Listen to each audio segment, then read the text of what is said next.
Last year, on the 27th night of Ramadan, the faithful at the Islamic Center of Hawthorne pulled up to the mosque in droves to celebrate one of the holiest nights on the Islamic calendar.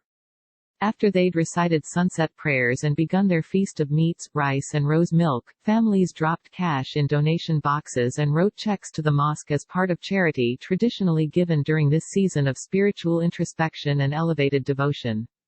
Mosques around the country typically raise between 25% to 30% of their annual revenue through donations from congregants during the holy month, religious leaders say.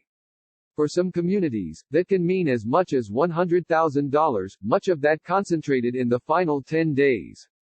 But this year, amid the coronavirus outbreak, those key funds are at risk. Some mosques and Islamic centers, already hit with a decline in donations throughout March and April, have let staff go or cut their hours, others have negotiated lower utility bills or cancelled janitorial services as funds dry up. The Islamic Center of Hawthorne said that it expects to see as much as a 70% drop in Ramadan donations this year. It's obviously a devastating time for everybody, all faiths, all cultures, said Bilal Zahin, outreach director at the mosque. There had to be cuts from the mosque's utility expenses. Personnel left of their own accord because they didn't want to put the mosque under pressure. Some leaders worry that cuts at mosques could continue as communities lose a large chunk of their income this Ramadan, because there will be no physical gatherings to inspire donations and also because worshippers have been hit hard by the economic downturn and may not have as much disposable income to share. The outlook has become so dire that Muslim communities throughout the United States have banded together to launch a national crowdfunding campaign aimed at donating funds to mosques. The Caring for Our Own campaign, spearheaded by 4 prominent imams, was designed to provide small, one-time grants ranging from $5,000 to $10,000 to mosques in need. The fund has raised more than $180,000.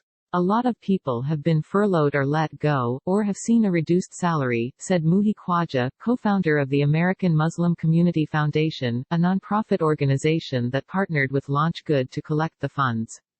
This is, hopefully, a stopgap measure.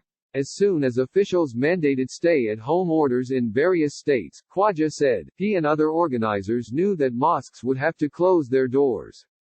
Many mosques rely on Friday prayer collection bins, he added, and stopped receiving that funding in early March.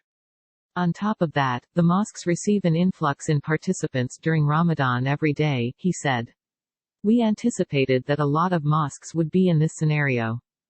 Congregants often turn to mosques and other houses of worship in times of crisis. But during economic downturns, those institutions can be hit just as hard, if not harder, than the faithful.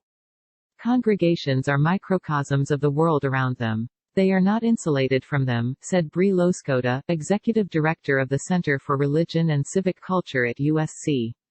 Faith institutions sometimes get a double or triple impact because their leadership is impacted, the congregation is impacted, that compounds to create a greater crisis.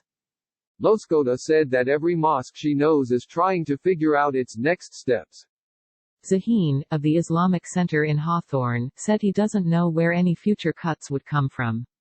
We have full-time religious scholars. We wouldn't touch their salaries, he said. They're vital to the community's function even from an online perspective. I think this is really rock bottom for us. At the Islamic Society of West Valley in Canoga Park, leadership has been forced to cut the staff's pay in half. Sheikh Suhail Hassan Mullah, the mosque's resident scholar, hopes to restore full salaries soon. Since we don't have the programs to the same extent, the donations are not as forthcoming, he said. There also are fee-based services that we aren't able to do.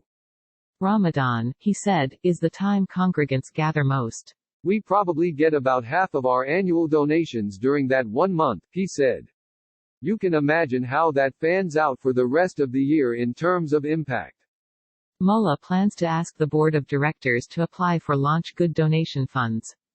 For now, he said, the Islamic Society is holding Ramadan services on Zoom that include the recitation of the Quran and spiritual reflections. We don't know how long this is going to last and what the financial impact is on the short term and the long term, he said. What are people's savings habits and expendable wealth going to look like after all of this? What is this going to mean to attendance at the mosque? The inability to meet in person has also affected some mosques' sense of community, said Omar Ritchie, spokesman for the Islamic Center of Southern California. The Islamic Center has been pushed to devise more creative means of connecting as a result, he said. It has a depressing impact, and we see that in some of the community members and what they are saying, Ritchie said. We created a good, old-fashioned phone tree to reach out to elderly members of community. The center, he said, applied for the federal Paycheck Protection Program, but those funds were exhausted before they could obtain any. Last year, a pre-Ramadan dinner raised nearly 1/10 of the mosque's budget in one night, Ritchie said. As much as 1/3 of the budget is raised during Ramadan overall. This month, the mosque plans to continue its online programming and wait to see how this Ramadan compares to previous seasons. Financially, it's been a hit, he said. But one of the ideas we have in our community is that better days are ahead. Don't let this get you too much into the doldrums. Have faith that this is going to pass and that we will come out of it.